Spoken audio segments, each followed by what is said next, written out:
പേര്? ശ്യാമള. ശ്യാമള. വീട്ടുപേരെന്താ? തൊമ്മൻകുടി. തൊമ്മൻകുടി. ശ്യാമള പുഷ്കരൻ. നിനക്കെന്താ മനസ്സിലായ? ഇല്ല. മണ്ടോദരി 3ാം ക്ലാസ്സിലെ ഒന്നിച്ച്. നീ എന്തിനാ വന്നിരിക്കണ? എനിക്ക് ഇവിടെ ജോലി.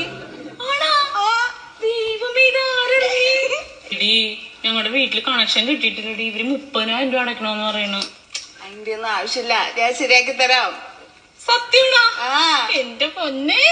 ഹസ്ബൻഡോ? ഖത്തറിലാടി. ആണോ? ഇനിയിപ്പോ എന്നാ വരിക? അടുത്ത ആഴ്ച വരും. ആണോ? അപ്പൊ എനിക്ക് കുറച്ച് സാധനങ്ങൾ വേണം, കൊണ്ടുവരാൻ പറയോ? പിന്നെ നീ പറ. എനിക്കൊരു ഐപാഡ് വേണം. ഐപാഡോ? അതിനെത്ര രൂപ കൂടി? അത് ഒരു 30 താഴേക്കേ വരുള്ളൂ. 30,000? അതിന് താഴെ വരുള്ളൂ. പിന്നെ എന്റെ അനിയന് പഠിക്കാൻ വേണ്ടിട്ടേ ലാപ്ടോപ്പ് വേണമെന്ന് പറയുന്നുണ്ടായിരുന്നു, അതും കൂടി ഒന്ന് കൊണ്ടുവരാൻ പറയോ? അതിനെത്രയാവും? അതൊരു 40 രൂപയ്ക്കൊക്കെ നല്ല സാധനം കിട്ടുന്ന പറഞ്ഞ കേട്ടെ. എനിക്ക് കുറച്ച് കുങ്കുമപ്പൂ കൊണ്ടുവരാൻ പറയോ? മറക്കാതെ പറയണേ.